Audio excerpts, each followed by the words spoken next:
Ang ba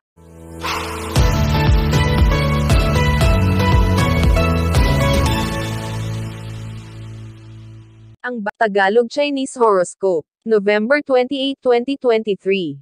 Year of the Rat. Hindi mapagtatakpan ng isang pagkukunwari ang katotohanan. Kaya wala kang dapat ipag-alala. Kahit pa hindi ka kasihan ng tadhana ngayon, sa huli ay lalabas at lalabas ang katotohanan kahit na ano pang pagtatakip ang gawin nila. Maswerteng numero, 3, 9, 12, 40.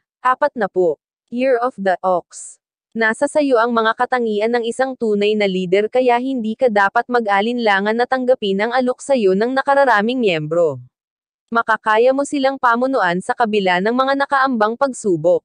Maswerteng numero, 18, 32, 35, 56. Year of the Tiger. Higit kaninuman ay ikaw ang nakakaalam kung ano ang mas makakabuti para sa iyong mga anak kaya huwag kang mabahali sa gagawin mong pagpapasya. Walang magagawang buti sa iyo ang mga sismosa sa paligid mo. Maswerteng numero, 7, 16, 23, 25. Year of the Rabbit. Ang inaakala mong pagkakataon na hindi na darating sa buhay mo ay magaganap ngayon. Hindi mo na ito inaasahan kaya naman labis ang pagkabigla at sayang mararamdaman mo. Hindi mo na mapapansin ang problemang iniinda. Maswerteng numero, 10, 21, 27, 38. Year of the Dragon. Magiging mapalad ka sa araw na ito dahil sa isang tao na malapit sa puso mo. Ang swerteng ihahatid niya sa iyo ang magiging dahilan ng ngiti sa iyong mga labi sa loob ng maghapon hanggang sa pagtulog mo sa gabi. Maswerteng numero, 44, 46, 72, 78. Year of the Snake. Ang kamalasan mo ngayong araw ay may kaugnayan sa iyong bagong negosyo. Mali ang diskarteng ginagawa mo kaya naman sensible ang araw na ito para sa iyo. Hindi rin ito ang linyang magpapaangat sa kabuhayan nyo. Maswerteng numero, 11, 21, 30, 50. Year of the Horse. Mag-ingat sa mga pagkaing kinakain.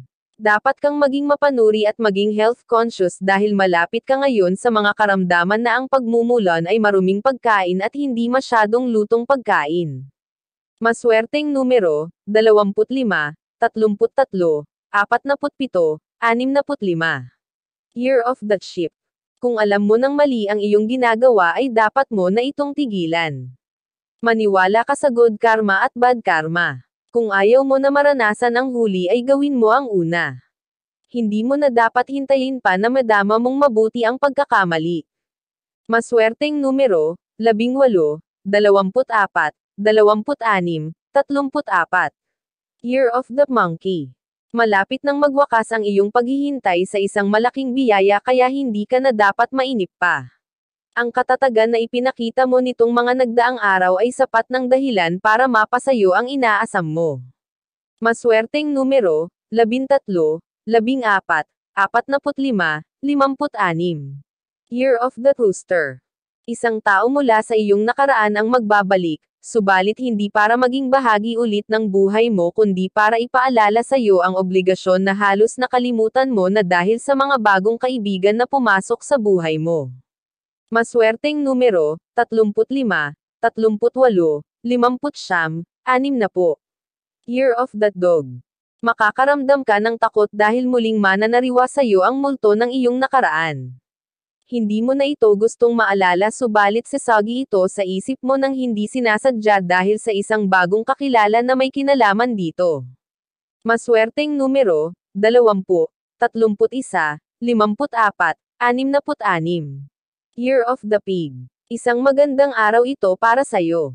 Magiging masaya ang pakikipagbonding sa iyong buong pamilya. Ngayon mo lang ulit mararanasan ang tunay na saya ng buhay nang hindi nakaharap sa internet at mga kaibigan sa social media.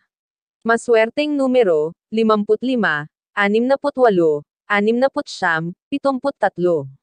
Iyan ang Tagalog Chinese Horoscope. November 28, 2023. Maraming